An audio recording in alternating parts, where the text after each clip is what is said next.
자, 구약성경 644페이지 역대기 상서 23장의 말씀을 볼 차례입니다. 역대기 상서 23장 1절에서 6절까지 그리고 26절에서 32절까지 이렇게 두 부분을 보도록 하겠습니다.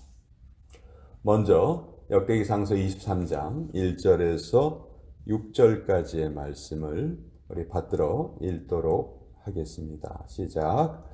다윗이 나이가 많아 늙음에 아들 솔로몬을 이스라엘 왕으로 삼고 이스라엘 모든 방백과 제사장과 레위 사람을 모았더라.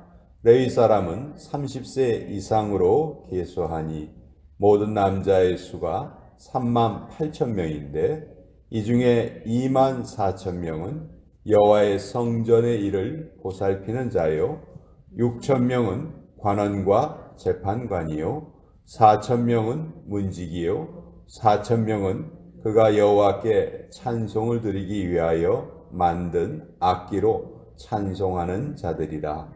다윗이 레위의 아들들을 게르손과 그핫과 무라리에 따라 각 반으로 나누었더라. 26절부터 32절까지 또 같이 읽겠습니다. 시작. 레위 사람이 다시는 성막과 그 가운데에서 쓰는 모든 기구를 맬 필요가 없다 한지라.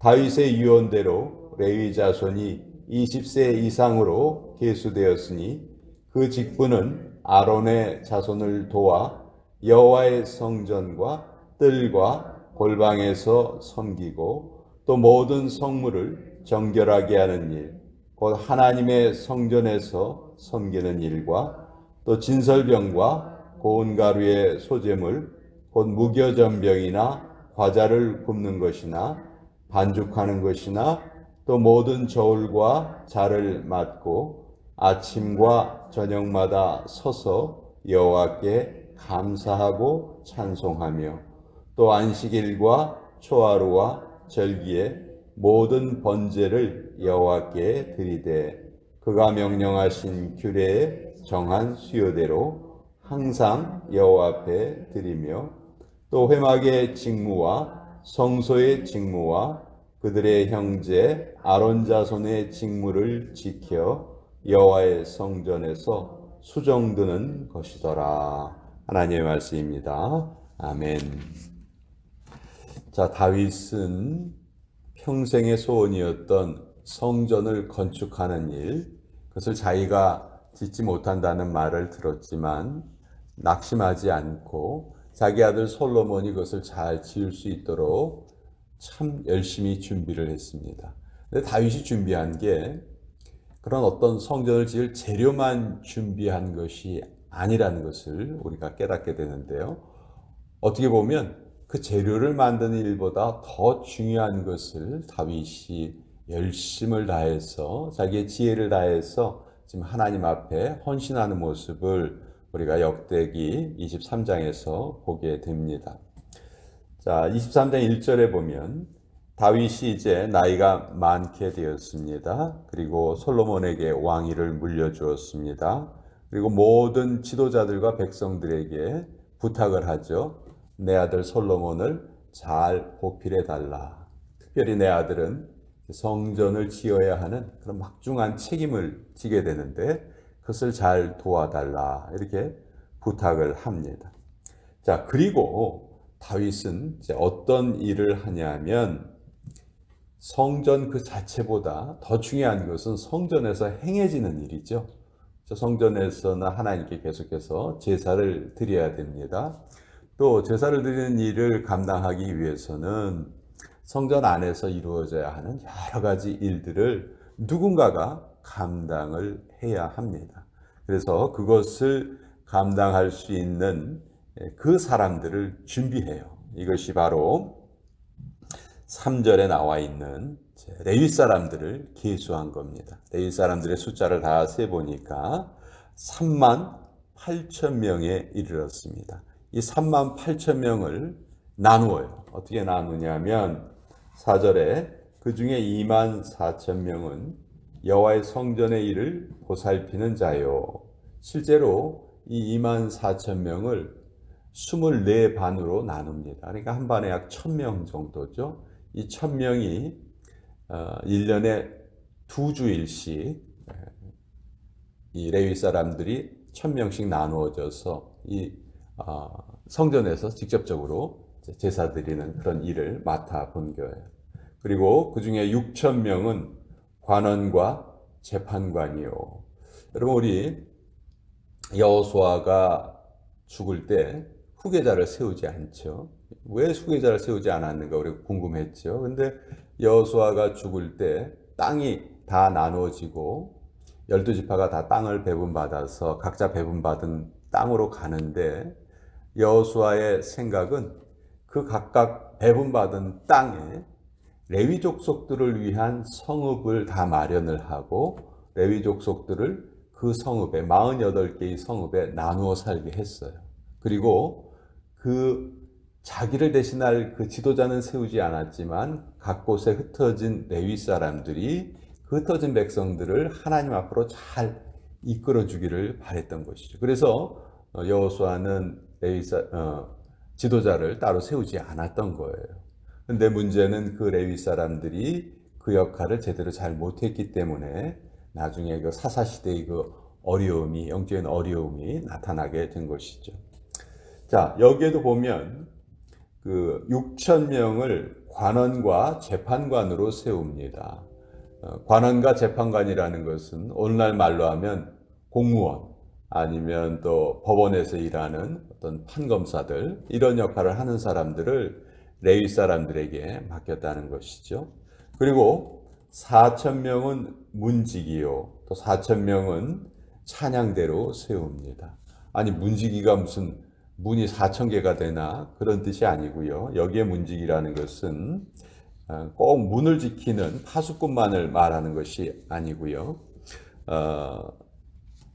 성전의 어떤 보안, 또 뭐 보수, 또 모든 거기에 들어가는 용품이 많을 거 아니에요. 제사 드릴 때 얼마나 많은 용품들이 필요하겠습니까? 하여튼 그런 모든 것을 다 감당하는 사람. 그러니까 보통 어느 회사든지 가면 총무과라는 그런 부서가 있어요. 총무과는 그 회사가 유지되는데 필요한 모든 물건을 공급을 하고, 또 직원들의 그 어떤 경조사도 다 챙기고, 그런 아주 어떻게 보면 자질구레하지만 아주 중요한 일을 감당하는 부서가 총무과죠.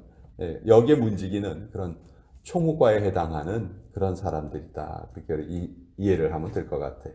또 놀라운 것은 다윗이 찬양단을 조직을 하는데요. 와, 이 찬양단의 숫자가 몇 명입니까?